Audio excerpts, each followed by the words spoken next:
네가 뭘 안다고 감히 어디 수년째 며느리의 머리채를 잡고 손목을 움켜쥐고 며느리를 사람 취급하지 않던 가라. 시어머니였습니다.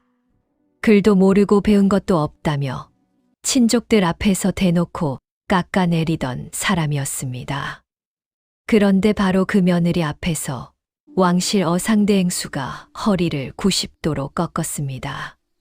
포승줄에 묶인 채 땅바닥에 꿇어 앉혀진 여인을 향해서요. 시어머니의 입이 벌어진 채 말이 끊겼습니다. 군중이 웅성거렸습니다. 종처럼 부리던 며느리에게 왕실의 사람이 고개를 숙인 것이었습니다. 도대체 이 여인은 누구였을까요? 정체가 무엇이기에 왕실의 어상대행수가 이 여인 앞에서 허리를 굽힌 것일까요? 관아 마당에 낯볕이 쏟아지던 그 오후 아무도 그 장면을 예상하지 못했습니다. 들것 하나가 관아 문을 밀어젖히며 들어오는 순간 마당에 있던 사람들이 일제히 뒤로 물러섰습니다. 들것 위에는 비단 도포가 흐트러진 채 한 사내가 실려 있었는데 그 입에서 하얀 거품이 새어나오고 온몸이 가늘게 떨리고 있었습니다. 왕명을 받들고 이 고을에 내려온 사신이었습니다. 불과 한 시즌 전만 해도 마을 한복판에서 위세당당하게 행차하던 바로 그 사람이 지금 이 순간 숨을 겨우 붙잡고 있었죠. 수행원이 찢어질 듯한 목소리로 외쳤습니다. 왕명 사신이 쓰러지셨다. 어서 의원을 불러라. 그 한마디가 관아 전체를 뒤집어 놓았습니다. 관졸들이 사방으로 달려가고 사또는 대청에서 뛰어내려와 이마에 손을 짚으며 연신 중얼거렸습니다. 마당 한편에 구경하러 몰려든 백성들은 숨을 죽인 채 담장 너머로 목을 빼고 누군가는 발을 동동 구르며 큰일 났다고 속삭였습니다. 그 소란스러운 마당 한가운데 서린이 서 있었습니다. 두 손은 등 뒤로 묶여 있고 포승줄이 손목을 파고드는 통증에도 아랑곳하지 않았습니다. 서린의 눈은 들것 위의 사신에게 고정되어 있었습니다. 입술이 파르르 떨렸습니다. 사신의 눈동자가 한쪽으로 쏠려 있었고 오른팔이 들것 밖으로 축 늘어져 있었습니다. 짧은 눈 깜빡임 하나만으로도 서린은 알 수 있었습니다. 지금 저 사람에게 남은 시간이 그리 길지 않다는 것을. 내가 손댔지. 내가 약에 뭔가를 넣었지. 관졸 하나가 서린의 팔을 비틀며 얼굴을 바짝 들이밀었습니다. 쉰내가 났습니다. 서린은 뒤로 끌리면서도 고개를 돌려 사신을 보려 했지만 관졸의 손이 다시 한 번 포승줄을 세게 당기며 그녀의 발을 땅에 붙들었습니다. 그 소리를 놓치지 않은 사람이 있었습니다. 시어머니 윤 씨였습니다. 윤 씨는 이미 마당 한복판에 나와 있었는데 군중을 향해 고개를 돌리며 목청을 높였습니다. 저 계집이 바로 우리 집 며느리예요. 하녀처럼 부리던 며느리가 사신 어른을 죽이려 했다고요. 내 눈으로 똑똑히 봤어요. 군중이 웅성거렸습니다. 누군가가 저 집 며느리는 하녀 취급을 받는다더라고 낮게 입조렸고 그 말이 파문처럼 번져나갔습니다.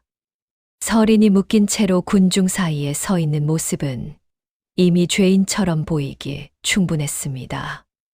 서린의 등 뒤로 남편이 서 있었습니다.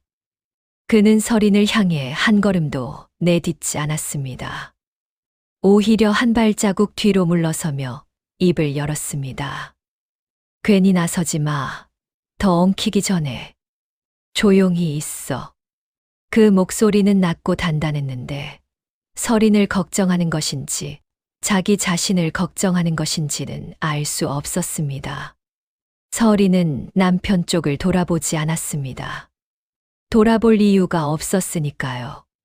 그 사이 관아에서 급히 불려온 의원 하나가 사신 앞에 무릎을 꿇었습니다. 의원은 맥을 잡는 신용을 하다가 약보따리에서 뜸 도구를 꺼냈습니다. 주변 사람들이 명이다, 이제 살겠다고 수군댔지만 서린의 눈에는 의원의 손이 보였습니다. 떨리고 있었습니다. 확신이 없는 손이었습니다. 의원이 잘못된 자리에 뜸을 놓는 순간 사신의 호흡이 오히려 더 거칠어졌습니다. 가슴이 빠르게 들썩이고 거품의 양이 늘었습니다. 수행원이 어떻게 된 거냐고 다그쳤지만 의원은 말을 잃었고 사또는 이마에 땀을 닦으며 마당을 서성였습니다. 그때 사또가 목소리를 높였습니다. 살리지 못하면 이 고을이 끝장이야. 관아를 봉쇄하라. 관졸들이 문을 걸어 잠그기 시작했습니다. 군중이 밀려 담장 바깥으로 밀려났고 관아 안은 순식간에 좁고 팽팽한 공간이 되었습니다. 수행원이 칼자루에 손을 올리며 낮게 경고했습니다. 왕명사신이 죽으면 이 자리에 있는 모두가 목이 달아난다는 것을 명심하시오. 찬 공기가 마당 위로 내려앉는 것 같았습니다. 서린이 움직이려 했습니다.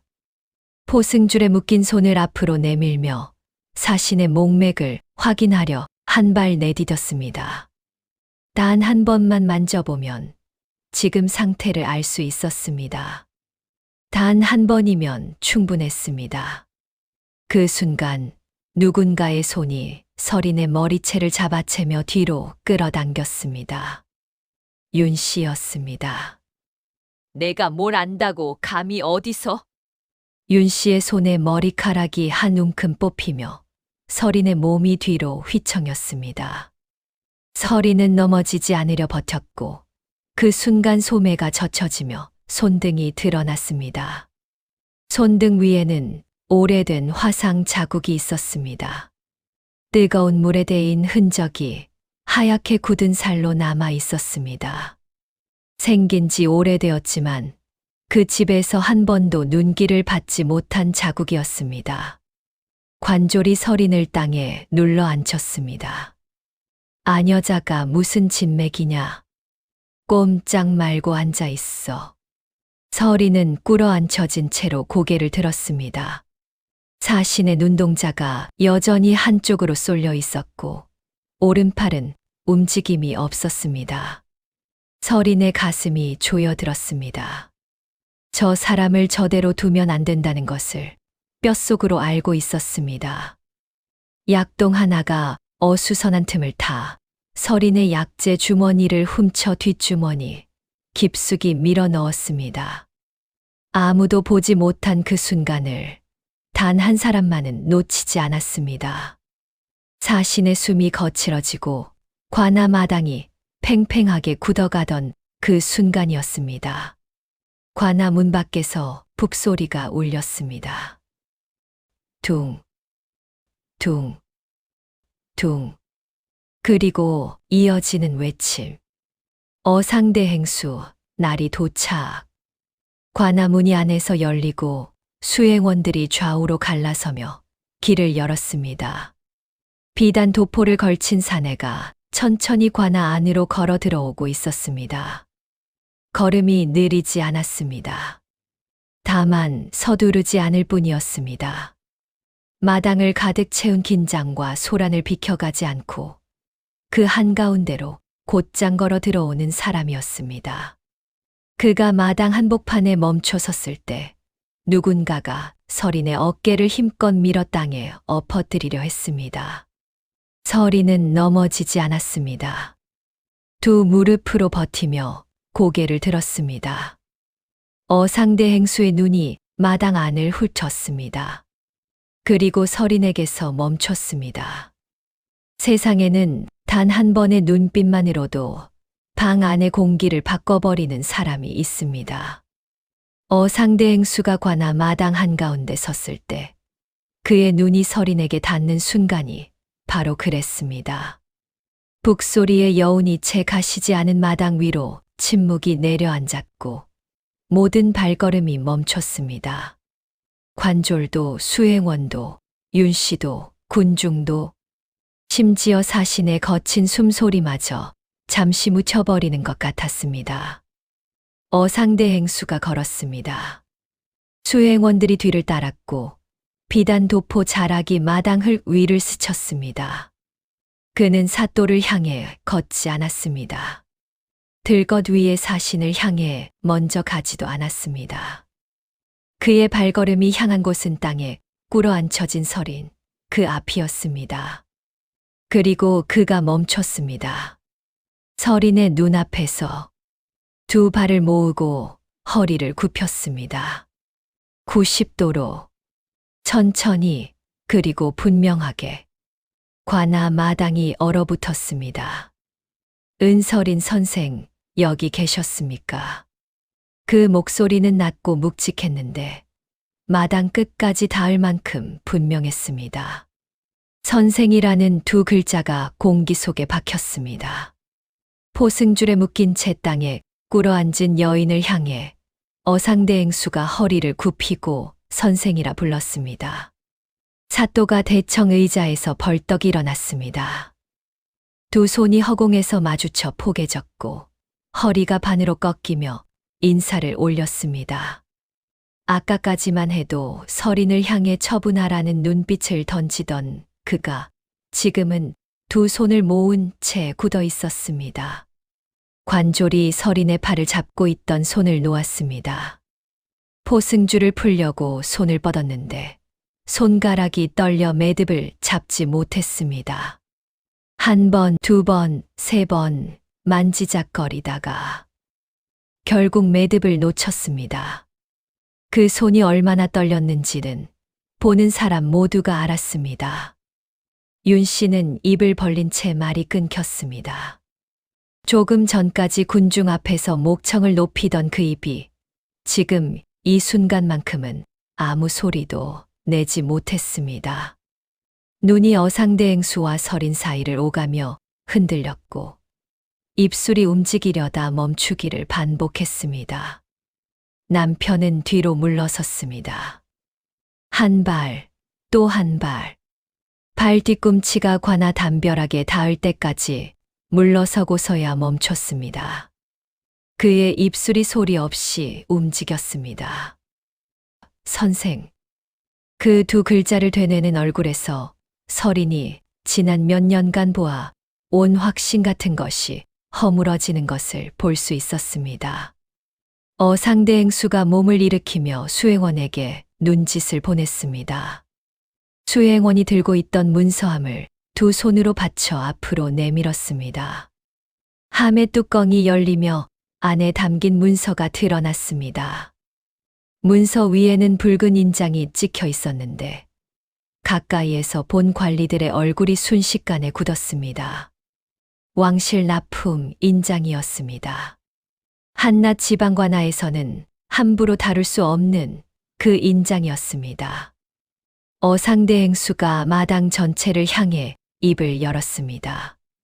이 여인의 손을 묶는 자는 왕실의 일을 가로막는 것과 같다고 알아두시오. 짧은 문장이었지만 그것으로 충분했습니다. 사또가 즉각 관조를 향해 호통쳤습니다. 포승줄을 풀라.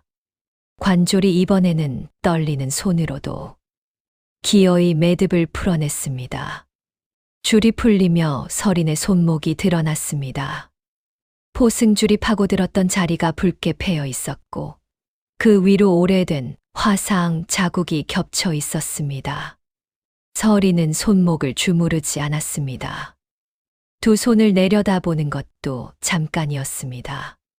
그녀는 곧장 사신 쪽으로 움직였습니다.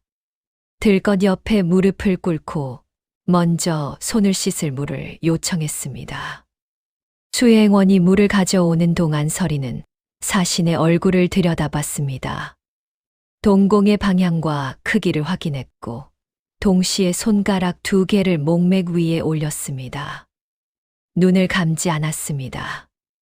오히려 더 선명하게 떠졌습니다. 손을 씻고 난 뒤 서린이 몸을 일으켰습니다. 잘못된 뜸 자국부터 제거하십시오. 의원을 향해 한 발 내디디며 말했습니다. 의원이 버티려 했지만 서린이 이미 그의 팔을 가볍게 밀어냈습니다. 부드러운 동작이었지만 흔들림이 없었습니다. 의원이 뒤로 물러났습니다. 수행원이 서린의 어깨 너머로 물었습니다. 살릴 수 있겠소? 서린이 사신의 손목을 다시 짚으며 답했습니다. 살리려면 지금부터 모두 내 말대로 움직여야 합니다. 그 목소리에는 흔들림이 없었습니다. 두려움도 머뭇거림도 없었습니다. 포승줄에 묶여 땅바닥에 끌려다니던 여인의 목소리가 아니었습니다. 수십 번의 밤을 홀로 익히고 수백 번의 실패를 혼자 감당한 사람만이 가질 수 있는 목소리였습니다. 어상대 행수가 한 발 앞으로 나서며 말했습니다. 관아의 인력과 약재 내가 책임지겠소. 그 선언 하나로 관아가 움직이기 시작했습니다. 관졸들이 약재를 구하러 뛰었고 서리들이 물과 불을 준비했습니다. 사또가 지시를 내리며 마당을 오갔습니다. 담장 너머 군중 사이에서 낮은 말들이 오가기 시작했습니다. 하녀 취급하던 며느리에게 어상대 행수가 90도 인사를 했다고? 저 여인이 대체 누구야? 윤 씨가 그 말들을 들으며 입을 열려 했습니다. 저 계집이 뭘 안다고? 저 계집이 감히. 목소리를 높이려던 순간 사또의 눈빛이 날아왔습니다. 차갑고 단단한 눈빛이었습니다. 윤 씨의 입이 소리를 내기 직전 담은 채 멈췄습니다. 서리는 그 모든 것을 듣지 않았습니다. 아니, 들었지만 신경 쓰지 않았습니다. 지금 이 순간 그녀의 귀에 닿아야 할 것은 오직 하나, 사신의 호흡 소리뿐이었습니다. 그녀의 손이 다시 사신의 맥 위에 얹혔습니다. 가늘고 불규칙한 박동이 손끝으로 전해졌습니다. 서린의 손가락에 힘이 살짝 더 들어갔습니다. 아직 늦지 않았습니다. 늦지 않았지만 더 지체할 시간도 없었습니다. 어떻게 이 자리까지 오게 된 것인지 그 시작을 알려면 하루 전으로 돌아가야 했습니다. 전날 저녁, 급보가 떨어진 것은 해가 뉘엿뉘엿 넘어가던 무렵이었습니다. 관아 서리 하나가 윤 씨 집 대문을 두드리며 쪽지 하나를 내밀었고 윤 씨가 그것을 펼쳐 읽는 순간 눈빛이 달라졌습니다. 왕실 사신이 내일 이 고을에 도착한다는 내용이었습니다. 윤 씨의 입가에 힘이 들어갔습니다. 가문의 체면을 세울 기회였습니다. 이 집안이 얼마나 반듯하고 품이 있는지를 사신 앞에서 보여줄 수 있는 기회였죠. 윤 씨가 즉시 친족들에게 기별을 넣었습니다. 그리고 부엌 쪽을 향해 목소리를 높였습니다. 내일 새벽부터 상차림 준비하거라. 떡이랑 탕이랑 전이랑 나물 다 차려야 해. 오늘 밤새 해놓으라고. 서린이 대답하기도 전에 윤 씨가 덧붙였습니다.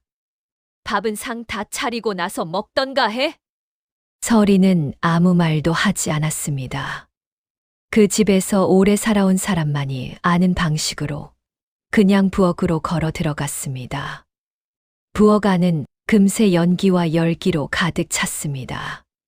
서린이 아궁이에 불을 넣고 솥을 걸고 도마 위에서 칼질을 시작했습니다. 떡가루를 치대고 탕거리를 손질하고 전 반죽을 만들고 나물을 무쳤습니다. 손이 쉬는 법이 없었습니다. 그렇게 밤이 깊어갔습니다. 삼경이 넘어서도 부엌에 불이 꺼지지 않았습니다. 대청에서는 남편이 친족들과 술자리를 벌이고 있었습니다. 웃음소리가 새어 나왔습니다. 누군가 노래를 흥얼거렸습니다. 서리는 뜨거운 솥뚜껑을 들어 올리다가 잠시 손을 멈추고 그 소리를 들었습니다. 그리고 다시 뚜껑을 내려놓았습니다. 남편은 한 번도 부엌 쪽으로 오지 않았습니다. 어머니 뜻대로 하라고 이미 말했으니 그것으로 충분하다고 생각하는 것인지도 몰랐습니다. 친족들이 안채로 들어오며 윤 씨 주변에 모였을 때 윤 씨는 서린 이야기를 꺼냈습니다. 굳이 꺼내지 않아도 될 이야기를 목소리를 낮추지도 않고 꺼냈습니다. 우리 며느리는 글도 모르고 배운 것도 없어요. 집안일이나 시키면 되는 사람이지. 그게 어딘지 알고나 시집왔는지 모르겠어. 친족들이 그러게요. 쯧쯧하며 맞장구를 쳤습니다. 서린이 그 말을 들었는지 못 들었는지 부엌에서는 아무 소리도 나지 않았습니다. 다만 칼이 도마를 내리치는 소리가 조금 더 선명하게 들렸을 뿐입니다. 새벽 2시가 넘었을 무렵 서린은 잠깐 손을 멈추고 부엌 한쪽에 숨겨둔 약방 비방첩을 꺼냈습니다. 낡고 작은 비방첩이었는데 표지가 기름기와 불기로 얼룩져 있었습니다. 서린은 그 안에 또 하나의 항목을 적었습니다. 뒷목 통증, 동공 이상, 편마비. 그 증상들이 함께 나타날 때의 대응 방법이었습니다. 사신 일행 중 수행원 하나가 아까 저녁에 윤 씨 집 앞을 지나치며 주고받은 대화에서 서린은 사신의 상태를 짐작하고 있었습니다. 걸음걸이가 비대칭이었고 목을 가끔 움켜쥐었다는 이야기를 들었습니다. 서린의 손이 비방첩 위를 빠르게 움직였습니다. 그때 부엌 문이 열렸습니다. 윤 씨였습니다. 윤 씨의 눈이 서린의 손에 들린 비방첩으로 향했습니다. 서린이 비방첩을 덮으려 했지만 이미 늦었습니다. 윤 씨가 비방첩을 낚아챘습니다. 이게 뭐야? 뭘 적고 있어? 서린이 조심스럽게 말했습니다. 증상 기록입니다. 약제 처방을 정리해 두는 거예요. 윤 씨의 눈빛이 이상하게 굳었습니다. 잠시 비방첩을 들여다보다가 윤 씨가 아궁이 쪽으로 걸어갔습니다. 그리고 비방첩을 불 속에 집어넣었습니다. 서린이 몸을 앞으로 내밀었지만 이미 종이가 불을 먹고 있었습니다. 배운 티 내면 집안 망신이야. 윤 씨가 그렇게 말하며 불쏘시개로 비방첩을 안쪽으로 밀어 넣었습니다. 서린은 그 자리에 선체로 타오르는 비방첩을 바라봤습니다. 수개월에 걸쳐 밤마다 틈틈이 채워온 기록이 검은 재로 변해가고 있었습니다. 윤 씨가 손목을 움켜쥐며 덧붙였습니다. 다시 이런 거 적는 거 보이면 그냥 넘어가지 않아. 서린의 손목을 쥔 윤 씨의 손에 힘이 들어갔습니다. 서린은 빠져나오지 않았습니다. 눈을 내리깔고 있었습니다. 그 눈 안쪽에서 무언가가 천천히 타오르고 있다는 것을 윤 씨는 알지 못했습니다. 날이 밝았습니다. 서린은 약동을 불러 세웠습니다. 조용히 낮게 부탁했습니다. 백출이랑 천궁이랑 우황 좀 구해다 줄 수 있겠어. 시장에 가면 있을 거야. 약동이 서린의 얼굴과 부엌 안쪽을 번갈아 봤습니다. 그리고 윤 씨 쪽을 힐끗 봤습니다. 안채에서 윤 씨의 기침 소리가 들렸습니다. 약동이 고개를 돌렸습니다. 바빠서요. 그게 전부였습니다. 약동은 시장에 가지 않았습니다. 사신 일행이 윤 씨 집 대청에 들어선 것은 오전이 조금 넘어서였습니다. 윤 씨가 친족들과 함께 상을 차려 맞이했고 잔치 분위기가 잠시 흘렀습니다. 서린은 대청에 들어가지 않았습니다. 상을 내가고 드리는 일을 반복하며 문 바깥을 오갔습니다. 사신이 약차를 한 모금 마셨습니다. 그리고 2모금째를 넘기는 순간 갑자기 손이 멈췄습니다. 자신의 손이 뒷목으로 올라갔습니다. 천천히, 그러나 확실하게. 그리고 그 자리에서 굳었습니다. 얼굴에서 핏기가 빠지는 속도가 빨랐습니다. 수행원이 나리하고 다가가는 순간 사신이 옆으로 기울었습니다. 대청이 발칵 뒤집혔습니다. 윤 씨가 즉각 의원을 불렀습니다. 명의라 불리는 이를 서둘러 데려왔지만 그 의원이 내린 처방은 사혈과 뜸이었습니다. 확신 없는 손으로 잘못된 자리에 자신의 상태는 나아지지 않았고 오히려 숨이 더 가빠졌습니다. 수행원이 더 이상 이 집에서는 안 된다고 판단해 관하로 옮길 것을 지시했습니다. 들것이 대청마루를 내려오는 사이 윤 씨가 서 있던 자리에서 빠르게 움직였습니다. 관졸이 가까이 오기 전에 이미 주변 사람들 귀에 대고 속삭이기 시작했습니다. 며느리가 수상한 약을 만졌어요. 아까부터 이상한 걸 들고 있었다고요. 그 말이 얼마나 빠르게 번졌는지 관하로 이어지는 길목에서 이미 사람들 사이에 소문이 돌고 있었습니다. 남편이 관하로 향하는 설인의 앞을 막아섰습니다. 거기서 나서면 집안이 끝난다. 알아들어? 설인이 남편을 바라봤습니다. 잠시였습니다. 그리고 다시 걸었습니다. 남편이 설인의 팔을 잡았습니다. 설인은 팔을 빼지 않았습니다. 대신 멈췄습니다. 그리고 그 상태로 관졸이 다가오는 것을 기다렸습니다. 관졸이 포승줄을 꺼내는 것도 막지 않았습니다. 손목이 묶이는 순간 설인의 눈은 관아 쪽을 향하고 있었습니다. 그 눈에는 체념도 두려움도 없었습니다. 다만 어떤 결심 같은 것이 불씨처럼 자리 잡고 있었습니다. 아궁이 속에서 비방첩이 타오르던 그 순간부터 설인 안에서 무언가가 굳어지고 있었는지도 모릅니다. 그리고 이 하루가 시작되기도 전에 설인이 어떤 사람인지는 이미 그 집 안에서 낱낱이 드러나 있었습니다. 사람을 알고 싶다면 그가 무엇을 하는지 보면 됩니다. 말이 아니라 행동을 보면 됩니다. 급보가 떨어지기 훨씬 전부터 설인의 하루는 늘 그런 식이었습니다. 새벽 4시 부엌에 불이 켜졌습니다. 설인이 아궁이에 불쏘시개를 밀어넣고 솥을 올렸습니다. 첫 번째 밥물이 끓기 시작할 무렵 설인의 손등이 솥뚜껑 가장자리에 닿았습니다. 뜨거운 쇠가사를 지지는 감각이 손등을 타고 올라왔습니다. 설인은 소리를 내지 않았습니다. 눈살이 잠깐 모였다가 펴졌고 그것으로 끝이었습니다. 손에 소금을 한 꼬집 집어 뿌렸습니다.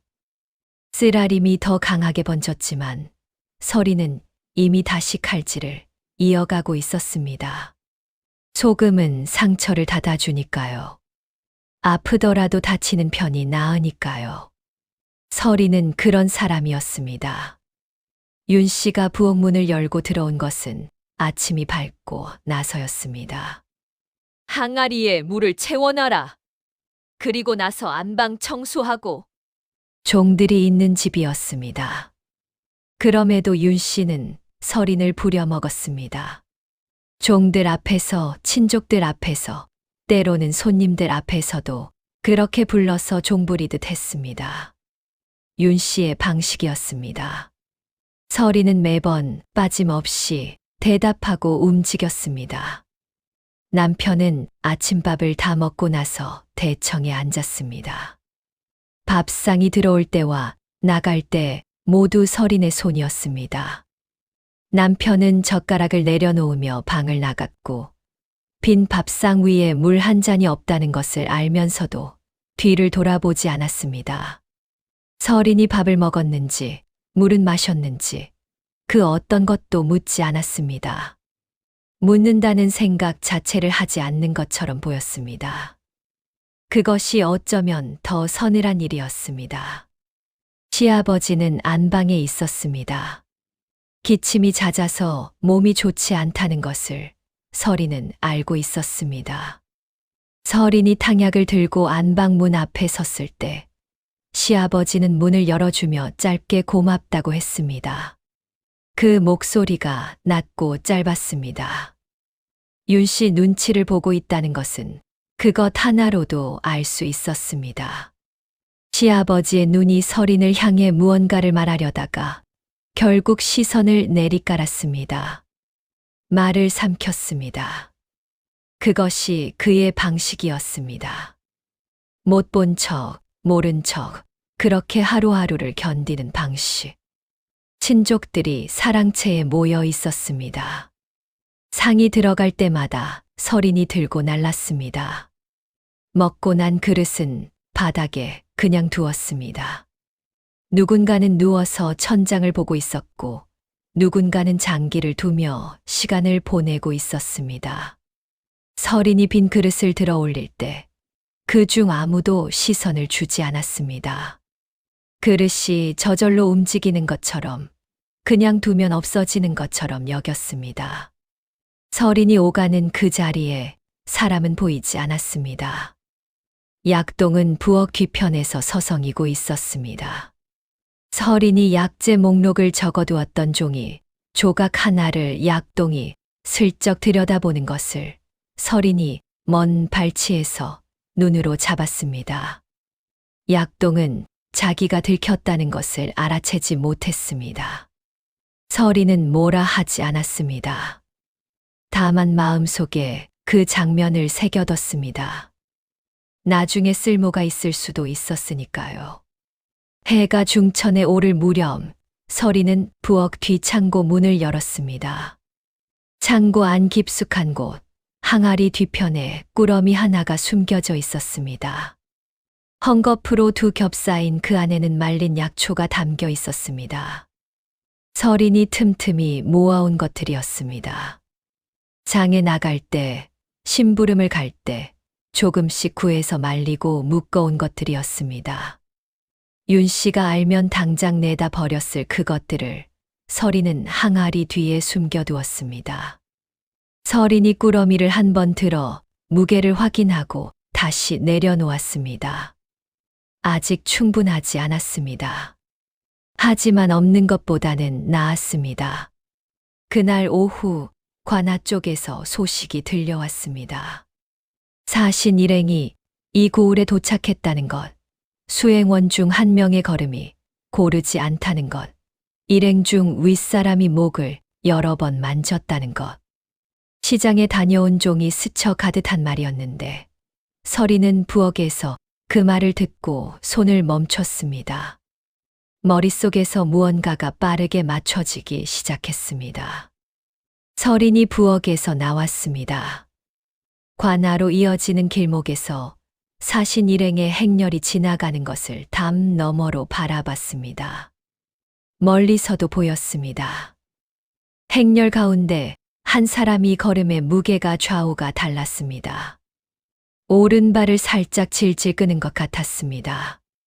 고개를 한 번 세게 젖혔다가 내렸습니다. 수행원이 옆에서 팔을 붙잡듯 가까이 붙었습니다. 서린의 시선이 사신에게 날카롭게 향했습니다. 경련성 중풍의 전조였습니다. 뒷목 통증, 편측 보행장애, 동공이사. 그 세 가지가 겹치면 빠르면 몇 시진, 늦어도 하루 안에 발작이 온다는 것을 서린은 알고 있었습니다. 서린이 약동을 다시 불렀습니다. 백출이랑 천궁 구해와야 해. 지금 바로. 약동이 서린과 안채 사이를 한번 번갈아 보더니 고개를 저었습니다. 서린이 잠시 약동의 눈을 들여다봤습니다. 겁을 먹고 있었습니다. 윤 씨가 무섭다는 것이 그 눈에 다 쓰여 있었습니다. 서린은 더 다그치지 않았습니다. 억지로 움직이게 해봤자 반밖에 오지 않는다는 것을 알고 있었습니다. 대신 창고로 돌아갔습니다. 꾸러미를 다시 꺼내 약초의 상태를 확인했습니다. 몇 가지는 덜 말랐고 몇 가지는 이미 쓸 수 있었습니다. 설인이 필요한 것들을 골라 소매 안쪽에 천천히 넣었습니다. 윤 씨가 마당을 가로질러 오는 소리가 들렸습니다. 설인이 창고 문을 닫고 손을 털며 돌아섰습니다. 아무것도 하지 않은 것처럼, 그냥 지나가던 것처럼 서 있었습니다. 윤 씨가 설인의 손목을 잡으며 말했습니다. 어디 갔다 와? 할 일 없어? 설인이 조용히 답했습니다. 창고 정리했습니다. 윤 씨의 눈이 설인의 소매를 훑었습니다. 설인은 눈을 내리깔지 않았습니다. 그냥 바라봤습니다. 윤 씨가 손목을 놓으며 고개를 돌렸습니다. 어서 안채로 와. 설인이 따라가며 소매 안에 약초 꾸러미가 흔들리지 않도록 팔을 가만히 붙였습니다. 그날 저녁 사신이 쓰러졌다는 소식이 들어오기까지는 그리 오래 걸리지 않았습니다. 소식을 들은 설인은 즉각 머릿속으로 증상을 재구성하기 시작했습니다. 아까 행렬에서 본 보행 패턴, 고개를 젖히던 동작, 수행원이 바짝 붙어 걷던 이유, 하나씩 맞춰지며 진단의 윤곽이 잡혔습니다. 관하로 향하는 길목에서 남편이 앞을 막아섰을 때 설이는 이미 마음이 정해진 상태였습니다. 남편의 말이 귀에 들어오긴 했습니다. 집안이 끝난다는 말도, 나서지 말라는 말도. 그런데 그 말들이 설인 안으로 스며들지 않았습니다. 마치 물이 굳은 땅 위를 흘러가듯 표면을 스쳐 지나갔습니다. 포승줄이 손목에 감겼을 때 설이는 한 번 아래를 내려다봤습니다. 그리고 걷기 시작했습니다. 관아 마당을 향해 묶인 손을 앞으로 모은 채로 발걸음이 흔들리지 않았습니다. 그 뒷모습을 보던 사람이라면 알았을 겁니다. 저 사람은 끌려가는 것이 아니라 스스로 걸어가고 있다는 것을. 어떤 선택은 하는 순간 이미 돌아올 길이 없어집니다. 설인이 사또 앞에 무릎을 꿇은 것은 그런 종류의 순간이었습니다. 포승줄이 풀린 직후였습니다. 손목에 붉은 자국이 아직 가시지 않은 채로 설인이 천천히 일어섰습니다. 관아 마당을 둘러싼 눈들이 전부 설인에게 쏠려 있었습니다. 어상대 행수의 등장으로 분위기가 뒤집혔다는 것을 모든 사람이 알고 있었지만 그렇다고 이 자리가 아직 설인 편인 것은 아니었습니다.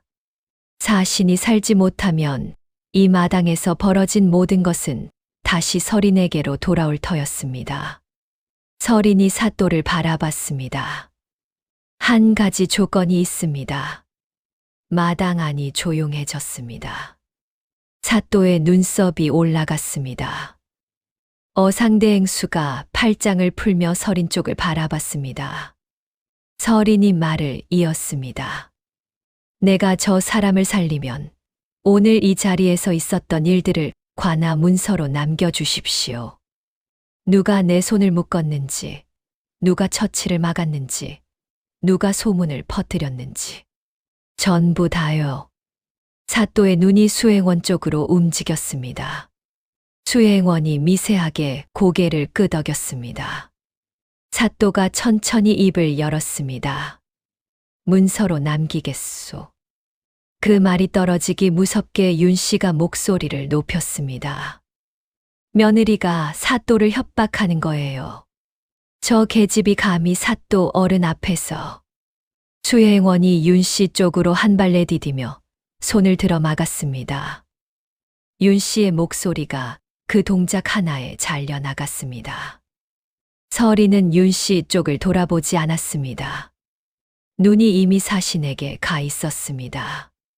포승이 완전히 풀린 손을 한 번 쥐었다 폈습니다. 감각이 돌아오고 있었습니다. 설인이 무릎을 꿇고 들것 옆에 앉으며 먼저 사신의 머리를 조심스럽게 옆으로 돌렸습니다. 기도를 확보하는 것이 가장 먼저였습니다. 혀가 말려 들어가지 않도록 각도를 잡고 목 아래에 손을 받쳐 고정했습니다. 숨이 조금 더 고르게 들어오는 것이 느껴졌습니다. 아주 미세하게, 그러나 분명하게. 서린이 고개를 들었습니다. 잘못된 뜸 자국 소독해야 합니다. 지금 당장요. 의원이 뒤에서 내가 방금 처치한 것인데 라며 앞으로 나오려 했습니다. 서린이 몸을 일으키며 의원을 향해 돌아섰습니다. 부드러운 동작이었지만 물러섬이 없었습니다. 그 자리가 잘못됐습니다. 뜸을 놓아야 할 혈자리가 아니에요. 서린의 목소리는 낮았지만 또렷했습니다. 의원의 얼굴이 굳었습니다. 주변 사람들이 두 사람을 번갈아 봤습니다. 서린이 한 발 더 내디디며 말했습니다. 이제부터 내 지시만 따르십시오. 의원이 입술을 달싹였지만 아무 소리도 나오지 않았습니다. 그리고 뒤로 물러났습니다. 사또가 그 광경을 보며 관졸에게 눈짓을 보냈습니다. 관졸이 의원의 팔을 잡아 옆으로 데려갔습니다. 수행원이 서린의 등 뒤에서 낮게 말했습니다. 실패하면 내 목부터 달아난다는 것을 알고 있겠지. 차가운 경고였습니다. 서린이 몸을 돌리지 않은 채로 답했습니다. 그럼 내 목을 가져가십시오. 짧은 침묵이 흘렀습니다. 수행원이 말을 잃었습니다. 상대 행수의 입가에 무언가가 스쳐갔지만 그것이 무엇인지는 알 수 없었습니다. 서린이 관졸을 향해 돌아서며 말했습니다. 물 한 동이, 깨끗한 천, 숯불. 지금 바로 가져와 주십시오. 관졸이 반사적으로 움직였습니다. 뛰었습니다. 조금 전까지 서린을 땅에 눌러앉히던 그 관졸이 지금은 서린의 말에 발이 먼저 나가고 있었습니다. 사또가 관아 인력을 전부 불러 물자 조달을 지시했습니다. 창고가 열리고 서리들이 이쪽 저쪽으로 달렸습니다. 관아가 움직이기 시작하는 소리가 마당을 채웠습니다. 상대 행수가 수행원을 향해 말했습니다. 약재는 내 창고에서 뽑아 오너라. 빠짐없이. 수행원이 즉각 뛰었습니다. 그 순간 서린의 눈이 약동을 찾았습니다. 약동은 마당 한쪽에서 발을 옮기지 못하고 서 있었습니다. 서린이 약동과 눈이 마주쳤습니다. 약동의 얼굴이 하얗게 질렸습니다. 아까 약재 주머니를 훔쳐 넣은 것이 들켰다는 것을 직감했을 겁니다. 약동이 뒤로 물러서려는 순간 윤 씨가 약동 쪽으로 다가가며 낮게 속삭였습니다. 그거 어딘가에 숨겨. 이미 늦었습니다. 서린이 사또를 향해 말했습니다. 사신 어른이 마신 약차와 찻잔을 지금 즉시 봉인해 주십시오. 윤 씨 집으로 사람을 보내서요. 사또가 서리를 불렀습니다. 서리가 찻잔 봉인을 위해 관아 문 밖으로 나갔습니다. 사또가 그 뒷모습을 보며 윤 씨 쪽을 향해 천천히 고개를 돌렸습니다. 윤 씨의 얼굴이 굳었습니다. 물이 왔습니다. 천이 왔습니다. 숯불이 왔습니다. 서린이 손을 씻고 소독을 시작했습니다. 의원이 놓은 잘못된 뜸, 자국 위에 깨끗한 천을 올리고 열을 가했습니다. 사신의 얼굴에서 미세한 경련이 줄어드는 것이 보였습니다. 아주 천천히, 그러나 분명히.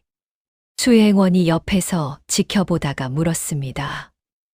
의약청 기록에 선생 이름이 올라 있다던데 사실이요? 서린이 손을 멈추지 않은 채로 답했습니다. 지금 그 이야기는 나중에 하겠습니다. 수행원이 더 묻지 않았습니다.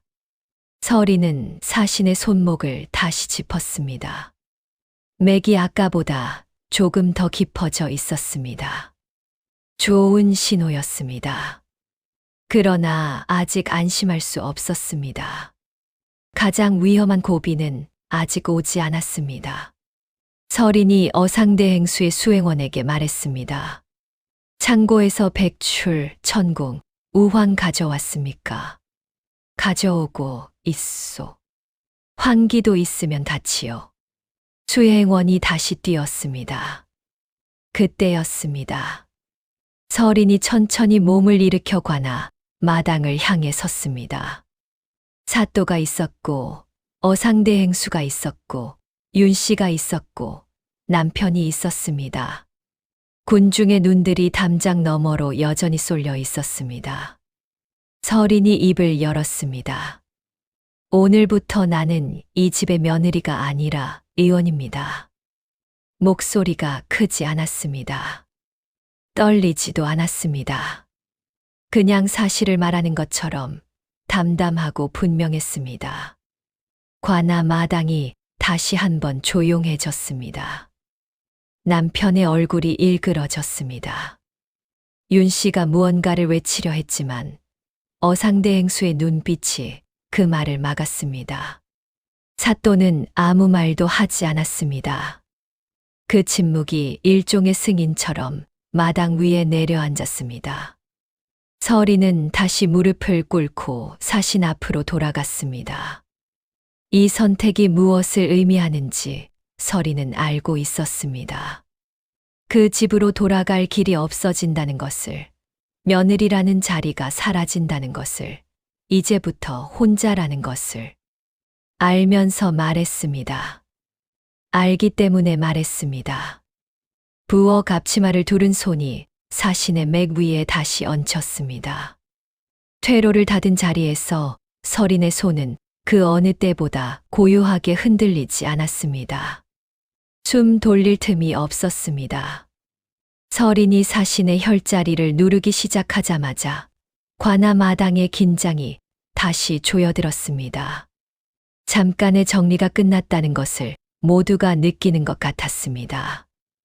어상대행수의 등장으로 분위기가 한번 뒤집혔지만 그것이 이 자리의 모든 갈등을 잠재운 것은 아니었습니다. 꺼진 것이 아니라 눌려있는 것들이 사방에서 다시 고개를 들기 시작했습니다. 윤 씨가 먼저 움직였습니다. 관졸 하나의 소매를 잡아당기며 낮게 말했습니다. 저 계집을 다시 묶어야 해. 아직 죄인이라고. 관졸이 윤 씨와 사또 사이를 번갈아 봤습니다. 눈치를 재는 것이 얼굴에 다 보였습니다. 사또가 그 장면을 놓치지 않았습니다. 사또가 한 발 앞으로 나서며 말했습니다. 손대지 마라. 짧고 단호했습니다. 관졸이 윤 씨의 손을 뿌리치며 뒤로 물러섰습니다. 윤 씨의 얼굴에 핏기가 올랐습니다. 입술이 달싹였지만 소리를 내지 못했습니다. 남편이 그 광경을 보다가 서린 쪽으로 다가왔습니다. 그만해. 지금이라도 멈추면 내가 수습할 수 있어. 목소리가 낮았습니다. 겁을 주는 것인지 설득하는 것인지 알 수 없는 톤이었습니다. 서린이 손을 멈추지 않은 채로 말했습니다. 내가 막으면 내가 공범이야. 남편의 얼굴이 굳었습니다. 아내의 입에서 나온 그 말이 낯선 것인지 아니면 그 말이 사실이라는 것이 낯선 것인지 남편이 잠시 그 자리에 서 있었습니다. 그리고 뒤로 물러났습니다. 더 말을 잇지 않았습니다. 바로 그 순간이었습니다. 사신이 다시 경련을 일으켰습니다. 아까보다 더 강했습니다. 온몸이 뒤틀리며 들것 위에서 팔다리가 흔들렸습니다. 수행원이 들것을 붙잡았습니다. 의원들이 일제히 뒤로 물러섰습니다. 누가 먼저랄 것도 없이 발이 먼저 빠졌습니다. 서린이 즉각 몸을 숙였습니다.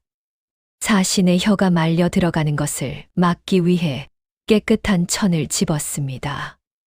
경련하는 몸에 손을 올리며 각도를 잡았습니다. 흔들리는 들것 위에서 서린의 손만이 고정점처럼 움직이지 않았습니다. 천을 밀어넣고 머리 각도를 바꾸고 숨기를 확보했습니다. 수행원이 칼자루로 손이 갔습니다. 두려움이 분노로 바뀌는 순간이었습니다. 어상대 행수가 그 손을 향해 눈짓을 보냈습니다. 손짓 하나였습니다. 수행원이 손을 내렸습니다. 칼자루에서 손이 떨어졌습니다. 경련이 잦아들기 시작했습니다. 30번쯤 가슴이 크게 오르내리다가 사신의 몸이 다시 가라앉았습니다. 서린이 맥을 짚었습니다. 빠르고 얕았지만 끊기지는 않았습니다. 아직이었습니다. 그러나 아직 끊기지 않았습니다. 서린이 고개를 들지 않은 채로 말했습니다. 약차 가져와야 합니다. 사신 어른이 마신 그 찻잔이요. 그리고 잠깐 멈추었다가 덧붙였습니다. 냄새를 맡아봐야 합니다. 수행원이 즉각 서리를 불렀습니다. 서리가 윤씨 집에서 봉인해 온 찻잔을 들고 왔습니다. 서린이 찻잔을 받아 코 가까이 가져갔습니다. 눈을 감았습니다. 잔 안에 남은 찬물의 냄새를 천천히 들이쉬었습니다. 차 향 아래에 다른 것이 섞여 있었습니다. 서린의 눈이 열렸습니다.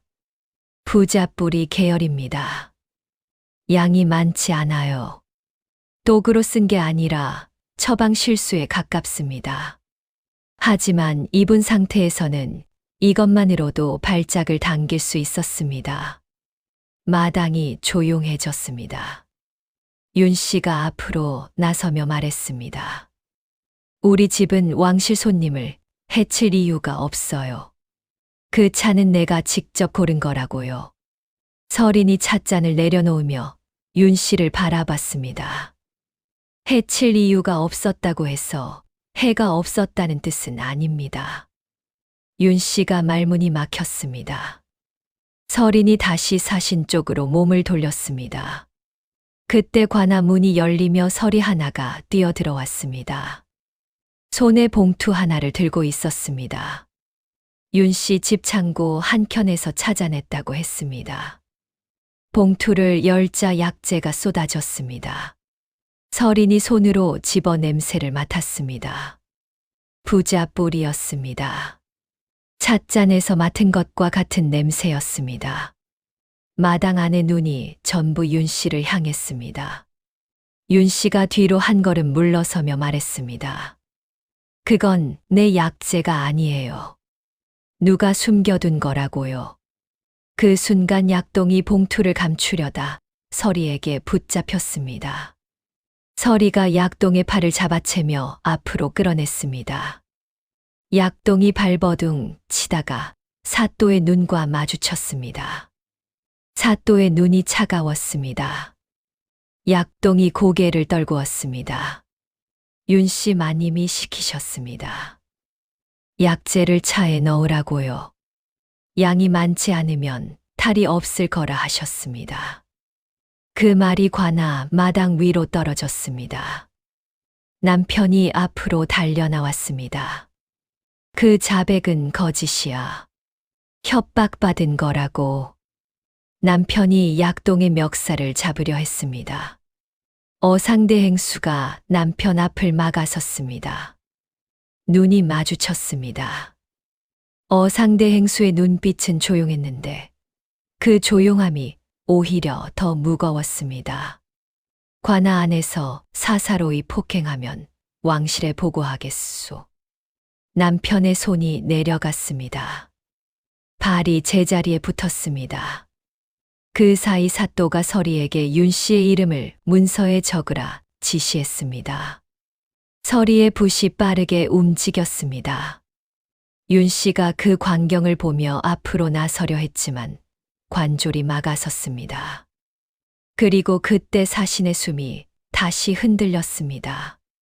가슴이 불규칙하게 오르내리다가 한순간 멈추는 것 같았습니다. 수행원이 울부짖듯 말했습니다. 이제 끝인 겁니까?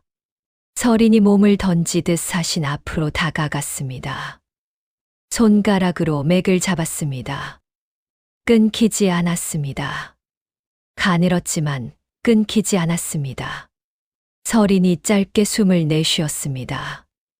끝나지 않았습니다. 그리고 서린이 돌아서며 말했습니다.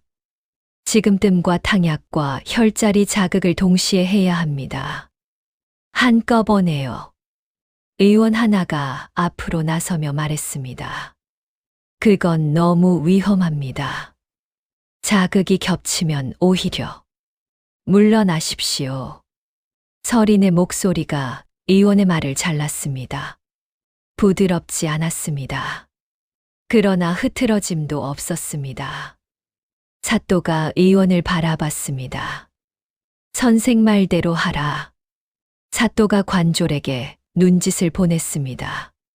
관졸이 의원의 팔을 잡아 마당 밖으로 이끌었습니다. 의원이 항변하며 끌려갔지만 아무도 돌아보지 않았습니다. 서린이 지시를 내리기 시작했습니다. 뜸을 올릴 자리, 약탕의 용량, 혈자리를 누를 순서. 한마디 한마디가 빠르고 정확했습니다. 관졸과 서리와 수행원이 각자 자리를 잡았습니다. 관아가 다시 움직이기 시작했습니다. 이번에는 더 빠르게, 더 조직적으로. 서린이 사신 앞에 무릎을 꿇으며 손을 얹었습니다. 마당의 소란이 뒤로 물러나는 것 같았습니다. 윤 씨의 목소리도, 남편의 발소리도, 수행원의 경고도 전부 흐릿해졌습니다. 서린의 귀에 닿는 것은 오직 사신의 숨소리뿐이었습니다. 가늘고 약했지만 아직 거기 있었습니다. 서린의 손이 움직였습니다. 감춰진 것은 언젠가 반드시 드러납니다. 다만 그 시간이 언제인지를 모를 뿐이죠. 서린에게 있어서 그 순간은 관아 마당 한복판에서 찾아왔습니다. 어상대 행수가 수행원에게 눈짓을 보냈습니다. 수행원이 들고 있던 문서함을 두 손으로 받쳐 앞으로 나왔습니다. 함의 잠금쇠가 열리는 소리가 조용한 마당 위에 또렷하게 울렸습니다. 뚜껑이 열리며 안에 담긴 문서 묶음이 드러났습니다. 어상대 행수가 그 중 하나를 꺼내 펼쳤습니다. 종이 위에 빼곡한 글자들이 가득했습니다. 어상대 행수가 사또를 향해 말했습니다. 왕실의학청 진료 기록 사본이오. 확인해 보시겠소.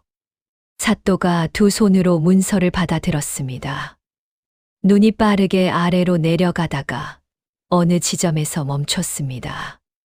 사또의 손에 미세한 떨림이 생겼습니다. 문서를 들고 있는 손가락 끝이 하얗게 질릴 만큼 힘이 들어갔습니다. 문서 안쪽 하단에 자호와 인장이 찍혀 있었습니다. 은서린의 것이었습니다. 사또가 천천히 고개를 들었습니다. 서린을 바라보는 눈빛이 조금 전과 달라져 있었습니다. 아까까지만 해도 그 눈에는 귀찮음과 두려움이 뒤섞여 있었습니다. 지금은 그것들이 빠져나가고 다른 무언가가 자리를 채우고 있었습니다. 은서리는 왕실 진료에 관여한 자였소. 그 말이 마당 위로 떨어졌습니다. 윤 씨가 즉각 목소리를 높였습니다. 가짜예요. 저 계집 이름을 누군가 도용한 거라고요. 우리 며느리가 무슨 의학청이에요. 어상대 행수가 문서를 윤 씨 쪽으로 천천히 들어 보였습니다. 관인이 정식으로 확인되었소. 짧은 한마디였습니다. 윤 씨의 입이 움직이다가 멈췄습니다. 반박할 말을 찾는 것인지 아니면 찾지 못하는 것인지 그 입술이 잠시 떨렸습니다. 남편이 담벼락 쪽에 서 있었습니다. 그의 입술이 소리 없이 움직였습니다. 무언가를 되뇌는 것처럼 보였습니다. 그리고 그것이 무슨 말인지는 그의 눈빛만으로도 알 수 있었습니다. 그럼 내 아내가 배운 게 없다는 말은 이라는 그 문장이 완성되지 못한 채 그의 입안에서 맴돌고 있었습니다. 남편이 뒤로 한 발 물러서다가 담벼락의 등이 다 멈췄습니다. 더 물러설 곳이 없었습니다. 서리는 그 모든 것을 보지 않았습니다. 그녀는 사신 앞에 앉아 있었습니다. 손가락 2개가 사신의 손목 위에 올려져 있었고 눈이 사신의 얼굴을 향해 있었습니다. 맥의 형태가 서린의 손끝에서 읽히고 있었습니다. 빠르고 불규칙하던 것이 조금씩 간격을 찾아가고 있었습니다. 아직 멀었지만 방향은 맞았습니다. 서린이 입을 열었습니다. 경련성 중풍입니다. 관아 안에 있던 모든 사람이 서린 쪽을 봤습니다. 독이 아니에요. 처치 지연이 더 큰 문제였습니다. 의원이 잘못된 자리에 뜸을 놓았고 그것이 혈류를 더 막았습니다. 그리고 기도를 확보하는데 시간이 너무 오래 걸렸습니다. 서린의 목소리는 낮고 고요했지만 그 안에 담긴 무게는 가볍지 않았습니다. 독이 아니라는 말이 무엇을 의미하는지 그 자리에 있던 사람들은 알아챘습니다. 사또가 서리를 불렀습니다. 처치를 막은 자를 문서에 적어 서리가 붓을 들었습니다.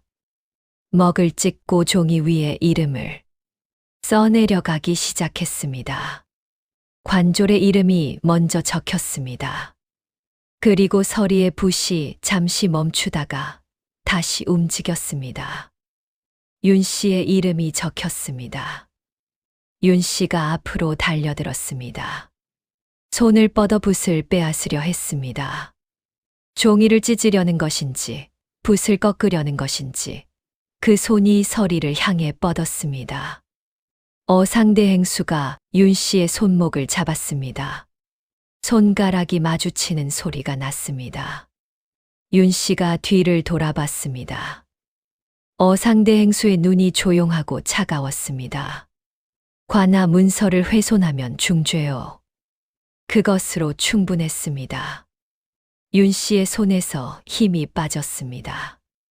어상대 행수가 손을 놓자 윤 씨가 뒤로 물러났습니다. 발이 흔들렸습니다. 수행원이 서린 옆으로 다가왔습니다. 살리면 왕실에 직접 보고하겠소. 선생의 공을. 서린이 고개를 들어 수행원을 봤습니다. 수행원의 눈에 간절함이 있었습니다. 위협이 아니었습니다. 부탁이었습니다. 서린이 짧게 고개를 끄덕이고 다시 사신에게로 눈을 돌렸습니다. 약재가 도착해 있었습니다. 어상대 행수의 창고에서 온 것들이라 상태가 좋았습니다. 서린이 백출과 천공, 우황을 손으로 나눠 담으며 용량을 가늠했습니다. 불태워진 비방첩이 없었습니다. 기록이 없었습니다. 손끝의 감각과 머릿속의 기억만이 있었습니다. 서린은 눈을 감았습니다. 지난 몇 년간 밤마다 비방첩에 써온 것들이 눈꺼풀 안쪽에서 펼쳐졌습니다.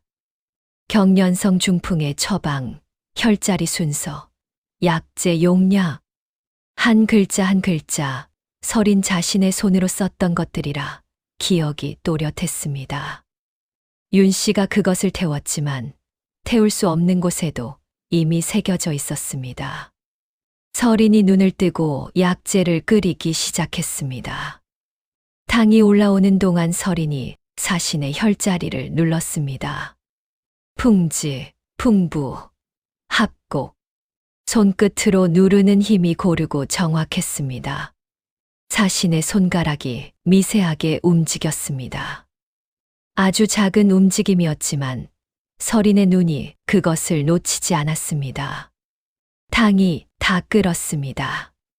서린이 사신의 입술을 살짝 걸리고 약탕을 한 방울씩 넣었습니다. 급하게 붓지 않았습니다. 한 방울, 그리고 맥을 확인하고 또 한 방울. 그 과정을 반복했습니다. 숨이 들어오고 나가는 속도를 귀로 들으면서 손끝으로 맥을 읽으면서 관아 마당이 숨을 죽이고 있었습니다. 그리고 그때였습니다. 자신의 동공이 움직였습니다. 한쪽으로 쏠려 있던 눈동자가 천천히 정렬되기 시작했습니다. 오른쪽 동공이 왼쪽을 따라잡으며 두 눈이 같은 방향을 향했습니다. 그리고 사신의 손가락이 이번에는 더 분명하게 천 위에서 꼼지락거렸습니다. 수행원이 가장 먼저 알아챘습니다. 손으로 입을 막았습니다. 눈이 빨개졌습니다. 담장 너머 군중 사이에서 낮은 탄성이 새어 나왔습니다. 살아있다. 누군가의 그 한마디가 파문처럼 번졌습니다.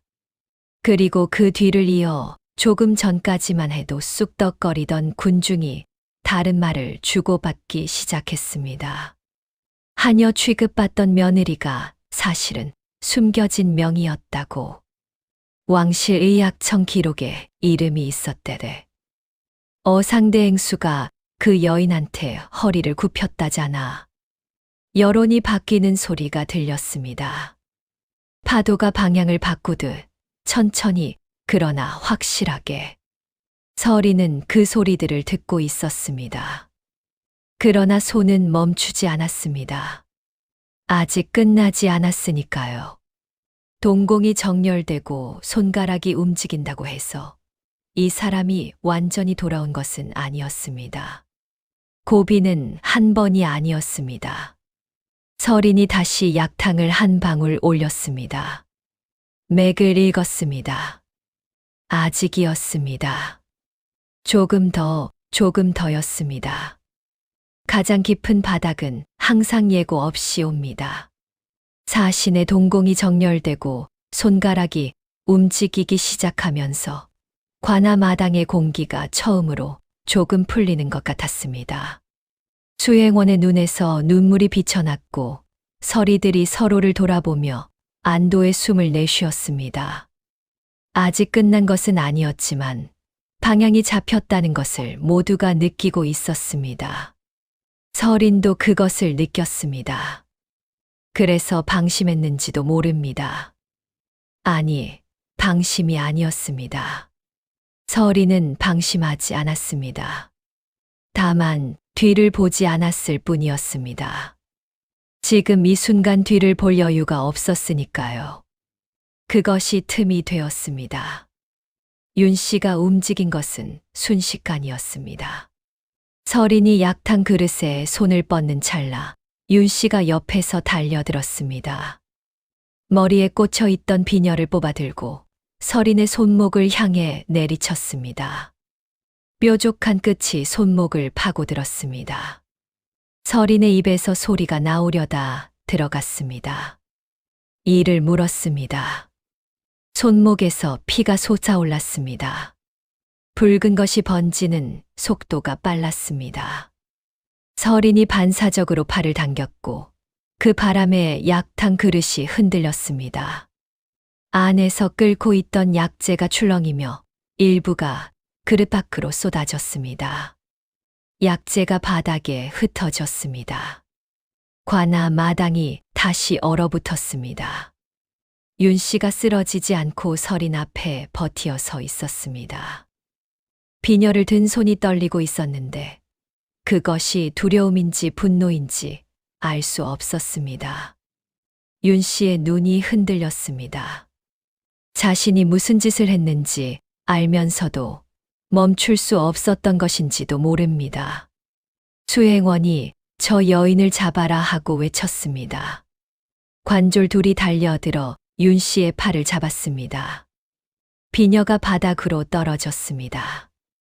서린이 손목을 내려다봤습니다. 피가 흘렀습니다. 상처가 얕지 않았습니다.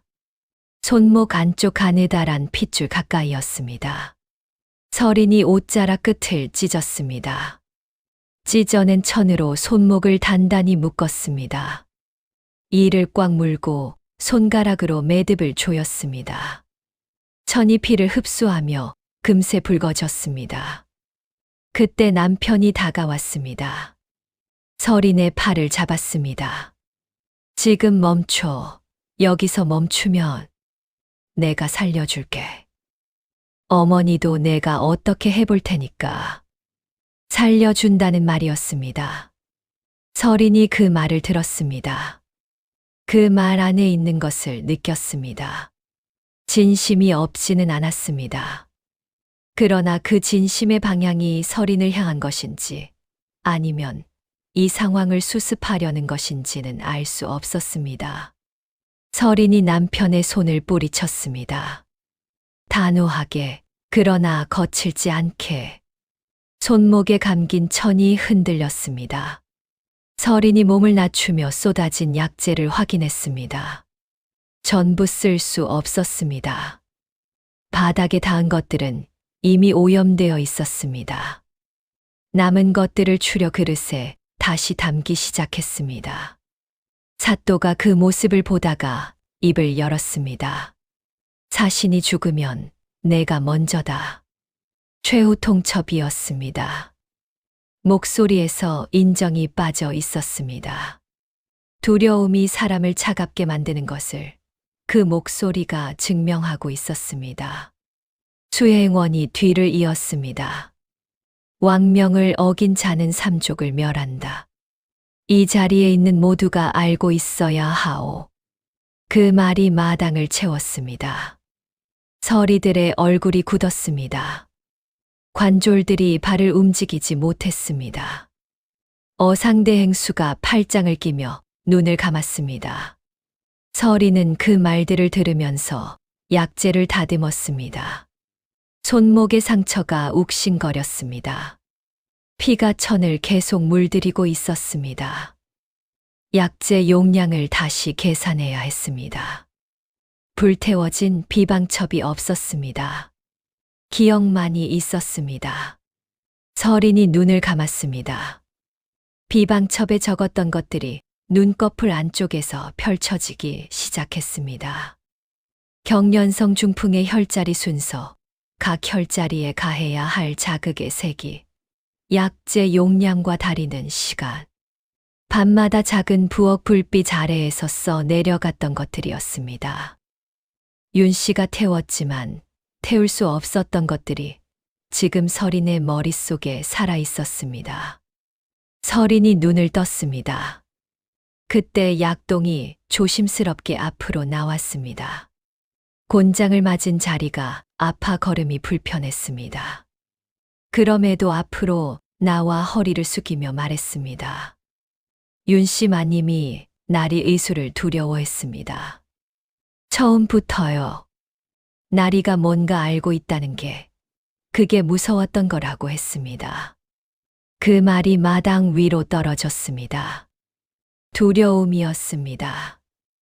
윤 씨가 서린에게 해온 모든 것들의 뿌리가 거기 있었습니다.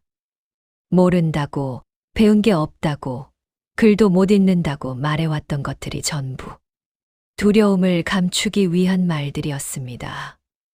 서린이 그것을 듣고 잠시 멈췄습니다. 그리고 아무 말도 하지 않았습니다. 안채 쪽에서 발소리가 들렸습니다. 시아버지였습니다. 관아까지 걸어온 것인지 숨이 가빴습니다. 기침을 참으며 마당 안으로 들어서던 시아버지가 윤 씨 쪽을 향해 섰습니다. 그만하라. 낮고 짧은 말이었습니다. 그러나 그것이 시아버지의 입에서 처음으로 나온 말이었습니다. 윤 씨를 향해 처음으로 그만하라고 말한 평생 삼켜온 말이었습니다. 윤 씨가 시아버지를 돌아봤습니다. 그 눈빛이 마주치는 순간 시아버지의 몸이 흔들렸습니다.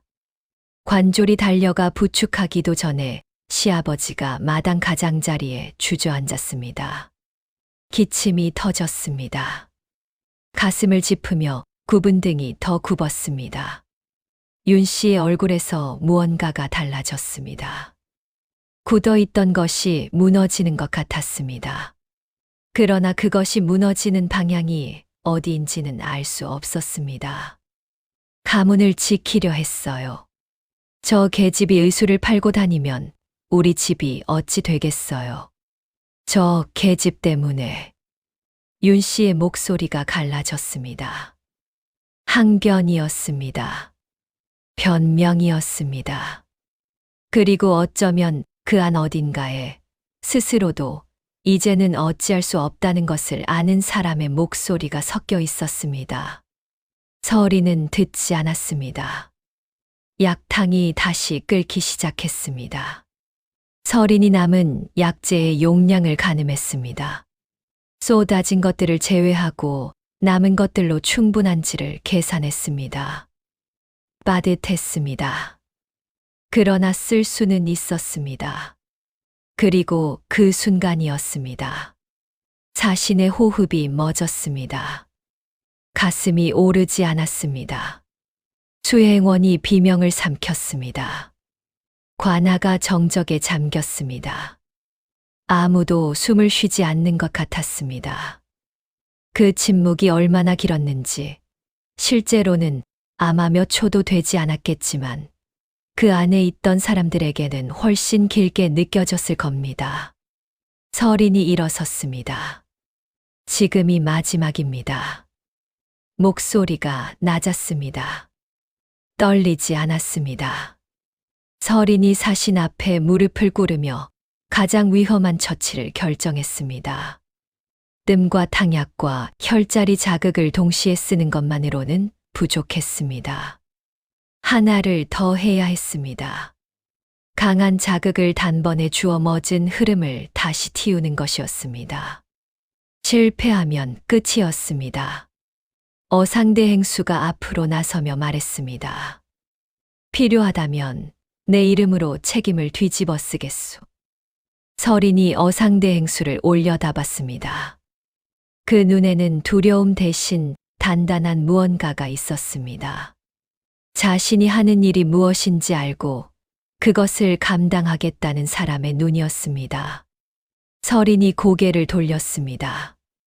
손목에 감긴 천이 피로 무거워져 있었습니다. 서린이 그것을 한 번 더 조여 묶었습니다. 손가락의 감각이 완전하지 않았지만 맥을 잡기에는 충분했습니다. 서린의 손이 사신에게로 내려갔습니다. 어떤 순간은 끝나고 나서야 그것이 전환점이었다는 것을 알게 됩니다. 그러나 어떤 순간은 그 안에 있는 동안에도 이것이 모든 것을 바꾸고 있다는 것을 느낄 수 있습니다. 서린에게 그 순간은 사또가 공문 초안을 펼쳐든 바로 그때였습니다. 서린이 사또 앞에 섰습니다. 사신 어른을 살리면 윤 씨를 관아에 세워 죄목을 밝혀주십시오. 문서로만 아니라 이 자리에서요. 사또가 서린을 바라봤습니다. 잠시 머뭇거리다가 수행원 쪽으로 눈을 돌렸습니다. 수행원이 고개를 끄덕였습니다. 사또가 서리를 불렀습니다.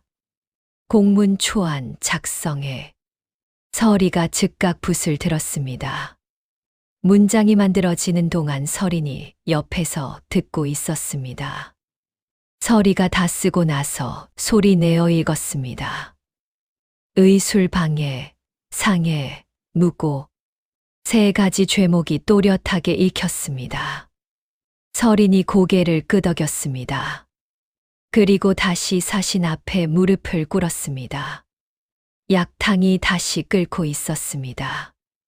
아까보다 조금 더 진하게 서린이 용량을 조정했습니다. 윤 씨의 비녀에 찔린 손목에서 피가 배어 나오고 있었는데 서린은 그것을 천으로 단단히 묶고 그 위에서 다시 일을 이어갔습니다. 피가 천을 조금씩 물들였지만 손은 멈추지 않았습니다. 탕이 올라왔습니다. 서린이 사신의 입술을 살짝 걸리고 약탕을 다시 점적했습니다. 한 방울, 맥 확인, 또 한 방울. 그 리듬이 고요하고 정확했습니다. 자신의 가슴이 조금 전보다 더 규칙적으로 오르내리고 있었습니다. 미세한 변화였지만 서린의 손끝은 그것을 놓치지 않았습니다. 서린이 혈자리로 손을 옮겼습니다. 백회, 내관, 족삼리, 손끝으로 자리를 찾으며 눌렀습니다. 불태워진 비방첩 없이 기억만으로 복귀한 순서였습니다. 한 자리를 누를 때마다 맥의 변화를 읽었습니다. 반응이 있었습니다. 아주 작았지만 분명히 있었습니다. 자신의 혀말림이 다시 시작되는 것이 느껴졌습니다. 서린이 즉각 손을 바꿨습니다. 깨끗한 천을 집어 자신의 구강 안쪽에 조심스럽게 넣고 혀가 말려 기도를 막지 않도록 고정했습니다. 손가락이 떨리지 않았습니다. 이 순간만큼은 아무것도 들어오지 않았습니다.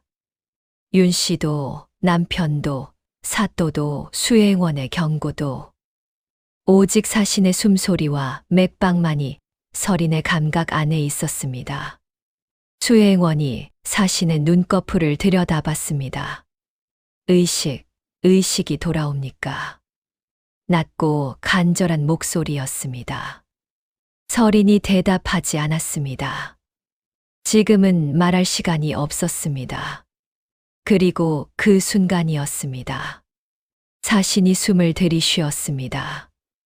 짧고 가늘었지만 스스로 들이쉰 숨이었습니다. 아까까지의 거칠고 불규칙한 숨이 아니었습니다. 가슴이 오르고 그리고 내렸습니다. 다시 오르고 내렸습니다. 간격이 일정했습니다. 수행원이 외쳤습니다. 의식. 그 한마디에 관하 마당 전체가 들썩였습니다. 관졸들이 서로를 돌아봤고 서리들이 숨을 내뱉었습니다. 사또가 두 손을 모으며 눈을 감았습니다. 자신의 눈꺼풀이 떨렸습니다. 가늘게 그러나 분명하게 눈꺼풀이 위로 올라가기 시작했습니다. 동공이 드러났습니다. 흐릿하게 초점을 찾는 눈이었지만 살아있는 눈이었습니다. 서린이 손을 천천히 내렸습니다. 긴 숨을 내쉬었습니다. 어깨가 조금 내려앉았습니다. 지금 이 순간 서린이 얼마나 오래 숨을 참고 있었는지를 그 한 번의 날숨이 말해주고 있었습니다. 사또가 관아 문 밖을 향해 서리를 불렀습니다. 자신 어른이 살아나셨다. 고지하라. 서리가 관아 문을 열고 나가 외쳤습니다. 담장 너머 군중이 웅성거리다가 탄성으로 바뀌었습니다. 그 소리가 관아 마당 안으로 흘러들어왔습니다. 그 소리를 들으며 윤 씨가 움직였습니다. 서린 앞으로 달려왔습니다. 무릎을 꺾으며 서린의 옷자락을 잡았습니다. 내가 몰라봤다. 내가 잘못했어. 제발. 목소리가 갈라져 있었습니다. 눈에서 눈물이 흘렀는데 그것이 진심인지 두려움인지는 알 수 없었습니다. 서린이 아래를 내려다봤습니다. 잠시였습니다. 서린이 옷자락을 잡은 윤 씨의 손을 천천히 떼어냈습니다. 손가락 하나하나를 펴며 조용히 그러나 분명하게 내가 살린 건 사람이지 가문이 아닙니다. 그 목소리에는 분노도 없었습니다. 원망도 없었습니다. 다만 선이 있었습니다. 넘어올 수 없는 이제는 그어진 선이. 윤 씨가 손을 거두며 뒤로 물러났습니다. 무릎이 마당 흙 위에 닿았습니다. 그 모습을 관아 안 사람들이 모두 봤습니다. 서린이 일어섰습니다. 관아 문 쪽으로 걸었습니다. 한 걸음, 두 걸음. 발걸음이 가볍지 않았습니다. 손목의 상처가 욱신거렸고 밤새 부엌에서 일한 몸이 무거웠습니다. 그러나 걸음이 멈추지 않았습니다. 남편이 문 앞에 서 있었습니다. 다시 들어와. 내가 어머니 설득하겠어. 예전처럼. 서린이 남편 앞에서 멈췄습니다. 남편의 얼굴을 봤습니다. 그 얼굴 안에 있는 것들을 서린은 알고 있었습니다. 두려움과 체면과 그리고 조금은 진심인 무언가. 서린은 그것들을 전부 봤습니다. 그리고 한 걸음 내디뎠습니다. 남편의 옆을 지나 관아 문 밖으로. 뒤에서 남편의 목소리가 들렸지만 서린의 발은 멈추지 않았습니다. 그때 어상대행수가 서린 앞에 섰습니다. 그리고 다시 허리를 굽혔습니다. 90도로. 처음 관아에 들어섰을 때처럼 분명하고 천천히. 이제 은서린 선생은 왕실이 보호합니다. 그 말이 서린의 귓가에 닿았습니다. 서린이 어상대행수를 바라봤습니다. 눈이 마주쳤습니다. 서린이 짧게 고개를 숙였습니다. 고마움인지 확인인지 그것으로 충분하다는 것인지 그 작은 움직임 안에 여러 가지가 담겨 있었습니다. 사또가 윤 씨를 향해 돌아섰습니다. 관아 문서에 찍힌 이름은 부정할 수 없소. 내일 아침 관아로 출두하시오. 윤 씨의 얼굴이 굳었습니다. 친족들이 윤 씨 주변에서 하나둘 거리를 뒀습니다. 아까까지 맞장구를 치던 사람들이 지금은 모른 척 시선을 돌리고 있었습니다. 약동이 조심스럽게 서린 앞으로 왔습니다. 고개를 숙이며 약재 주머니를 두 손으로 내밀었습니다. 아까 훔쳐 넣었던 그것이었습니다. 서린이 주머니를 받았습니다. 약동을 꾸짖지 않았습니다. 다만 주머니의 무게를 손안에서 한 번 확인하고 어상대행수의 수행원을 향해 돌아섰습니다. 관아 옆인 채 쓸 수 있겠습니까? 수행원이 어상대행수를 돌아봤습니다. 어상대행수가 고개를 끄덕였습니다. 약방으로 쓰시오. 서린이 짧게 답했습니다. 그렇게 하겠습니다. 그리고 수행원을 향해 덧붙였습니다. 왕실 보고는 사실대로만 해 주십시오. 더하거나 빼지 말고요. 수행원이 고개를 숙였습니다. 그리하겠소. 서린이 관아 마당을 한번 둘러봤습니다. 들것 위에 사신이 가느다란 숨을 고르게 내쉬고 있었습니다. 사또가 서리에게 문서 작성을 지시하고 있었습니다. 윤 씨는 마당 한쪽에 무릎을 꿇은 채였습니다. 남편은 담벼락에 등을 기댄 채 먼 곳을 보고 있었습니다. 서린이 입을 열었습니다. 오늘부터 내 이름으로 살겠습니다. 크지 않은 목소리였습니다. 그러나 그것은 선언이었습니다. 누군가에게 허락을 구하는 말이 아니었습니다. 스스로에게 이제 시작한다고 말하는 것이었습니다. 관아 마당 위로 오후의 햇살이 길게 누웠습니다.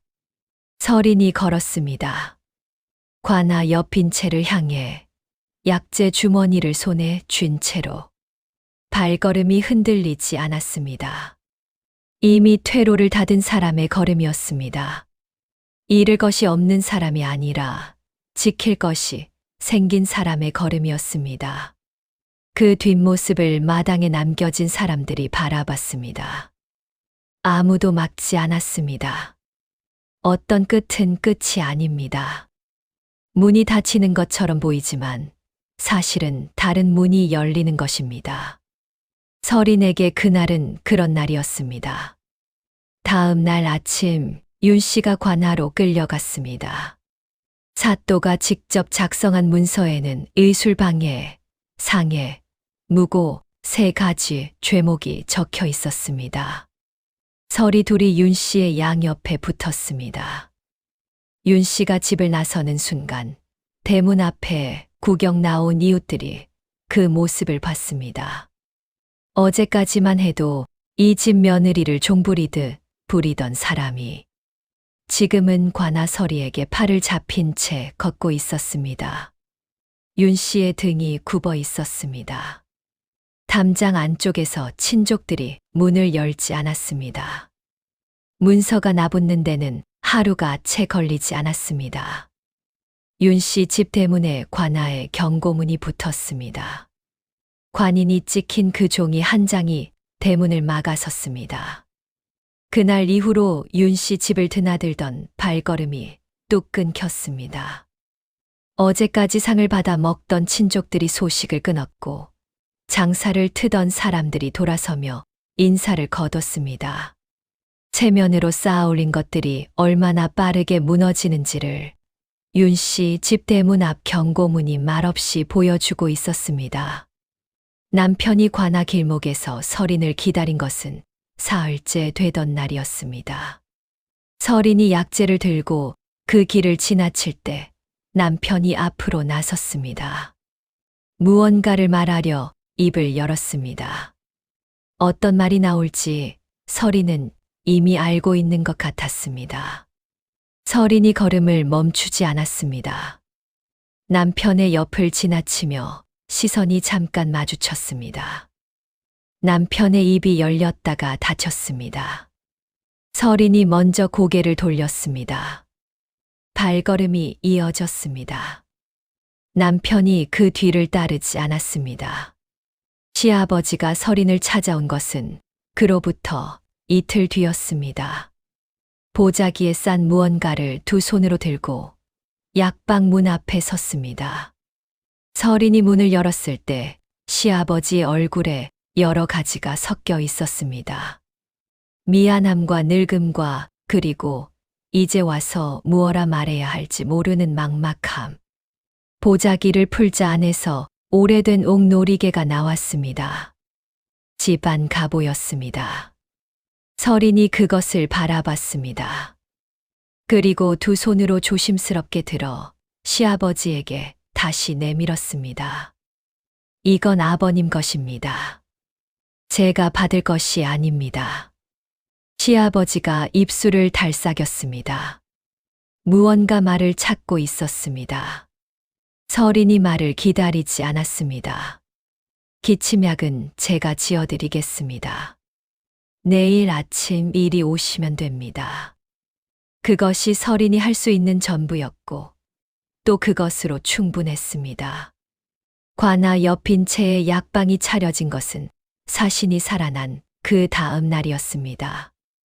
어상대 행수의 수행원들이 약재와 도구를 날라다 주었습니다. 서리들이 탁자를 들이고 선반을 달았습니다. 설인이 직접 약초를 분류하며 자리를 정했습니다. 어떤 것은 볕이 드는 쪽에, 어떤 것은 서늘한 구석에. 오래 생각해온 것처럼 손이 주저하지 않았습니다. 어상대 행수가 약방 현판을 가져왔습니다. 나무를 깎아 만든 현판이었는데 그 위에 글자 3개가 새겨져 있었습니다. 은설인. 어상대 행수가 수행원에게 직접 달게 했습니다. 현판이 약방문 위에 걸리는 순간 설인이 그것을 올려다 봤습니다. 오래 봤습니다. 자신의 이름이 저렇게 걸려 있다는 것이 낯설고 또 단단한 감각으로 가슴 안에 내려앉았습니다. 관아 서리가 환자 명단을 가져온 것은 현판이 걸린 그날 오후였습니다. 은설인 선생께 진맥을 청하는 사람들입니다. 종이를 펼치자 이름이 10개가 넘었습니다. 설인이 명단을 받아들고 훑었습니다. 서리가 멋쩍게 웃으며 말했습니다. 어제 소문이 퍼졌습니다. 하룻밤 사이에 이렇게 됐습니다. 설인이 명단을 탁자 위에 내려놓으며 말했습니다. 내일 아침부터 받겠습니다. 서리가 고개를 숙이고 나갔습니다. 첫 환자는 그날 저녁에 찾아왔습니다. 명단 밖의 사람이었는데 아이를 업은 여인이었습니다. 아이의 얼굴이 창백했고 숨이 가빴습니다. 서린이 아이를 탁자 위에 눕히고 맥을 짚었습니다. 진단이 빠르게 잡혔습니다. 서린이 약재를 꺼내 처방을 짜고 다리는 법을 알려줬습니다. 여인이 연신 고개를 숙이며 나갔습니다. 서린이 문을 닫고 돌아서며 처음으로 약방 안을 천천히 둘러봤습니다. 자신의 이름이 걸린 현판 아래 자신이 고른 약초들이 선반 위에 나란히 놓여 있었습니다. 탁자 위에는 세 종이가 펼쳐져 있었고 먹이 갈려 있었습니다. 서린이 의자에 앉아 붓을 들었습니다. 오늘 첫 환자의 맥진표를 작성했습니다. 이름, 증상, 처방, 날짜. 빠짐없이 적었습니다. 다 쓰고 나서 붓을 내려놓으며 잠시 눈을 감았습니다. 무엇 앞치마를 벗어 장작불에 태운 것은 그날 밤이었습니다. 관아 마당 한편에서 작은 불을 피웠습니다. 앞치마를 접어 불 위에 올렸습니다. 앞치마가 타며 오그라들었습니다. 연기가 올라갔습니다. 서린이 그것을 보며 서 있었습니다. 슬프지 않았습니다. 다만 오랫동안 입고 있던 무거운 것을 내려놓는 것 같았습니다. 몸이 조금 가벼워지는 것 같았습니다. 밤이 깊었습니다. 서린이 약방으로 돌아가 등불을 켰습니다. 탁자 위에 왕실 보고용 진료, 기록지를 펼쳤습니다. 수행원이 가져다 준 공식 양식이었습니다. 서린이 붓을 잡고 천천히 써 내려가기 시작했습니다. 자신의 증상과 진단과 처치 과정을 순서대로 빠짐없이. 손이 흔들리지 않았습니다. 소문은 밤사이에 인근 고을까지 퍼졌습니다. 다음 날 아침 약방 문을 열었을 때 명단에 없던 사람들이 이미 와 있었습니다. 먼 고을에서 새벽길을 걸어왔다는 사람도 있었습니다. 서린이 한 사람씩 받았습니다. 맥을 짚고 눈을 보고 말을 들었습니다. 처방을 짜고 약을 다리는 방법을 알려줬습니다. 서두르지 않았습니다. 한 사람 한 사람이 다 달랐으니까요. 해가 기울 무렵 마지막 환자가 나가고 나서 서린이 선반을 정리했습니다. 오늘 쓴 약재들을 확인하고 부족한 것을 비방첩에 적었습니다. 새 비방첩이었습니다. 아직 절반도 차지 않은 앞으로 채워나갈 페이지가 훨씬 많은 비방첩이었습니다. 서린이 비방첩을 덮고 창밖을 봤습니다.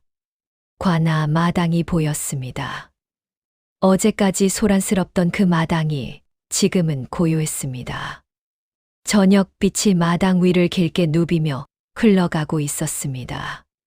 서린이 일어서며 선반 위에 약초 꾸러미 하나를 꺼냈습니다. 오늘 도착한 새 약초였습니다. 묶음을 풀어 하나씩 손으로 뒤집으며 상태를 확인했습니다. 잘 말려진 것들이었습니다. 서린이 고개를 끄덕이며 선반 위에 다시 가지런히 올렸습니다. 그리고 새벽이 왔습니다. 관아 마당을 가로지르는 새벽빛이 약방 문 앞에 닿았습니다. 서린이 문 손잡이를 잡았습니다. 천천히 안에서 밖으로 밀었습니다. 문이 열렸습니다. 새벽 공기가 들어왔습니다. 차고 깨끗한 공기였습니다. 서린이 그것을 한번 깊게 들이쉬었습니다. 현판 위에 새겨진 새 글자가 새벽빛 안에서 선명하게 보였습니다. 은서린. 서린이 문 앞에 서서 잠시 그것을 올려다봤습니다. 그리고 안으로 한 걸음 들어섰습니다. 오늘도 시작이었습니다. 누군가 알아줄 때까지 기다리지 않았습니다. 그냥 매일 자기가 할 수 있는 일을 조용히 해왔을 뿐이었습니다. 아무도 보지 않는 부엌에서 혼자 공부하고 아파도 다시 일어나고 손이 묶여 있어도 포기하지 않았습니다. 우리도 살다 보면 그런 날이 있잖아요. 열심히 하고 있는데 아무도 몰라주는 것 같고 나만 혼자 애쓰는 것 같은 날이요. 그런 날에 서린의 이야기를 떠올려 주세요. 아무도 안 봐줘도 아무도 몰라줘도 내가 쌓아온 것들은 조용히 내 안에 남아 있습니다. 그리고 그것이 가장 필요한 순간에 반드시 내 편이 되어줍니다.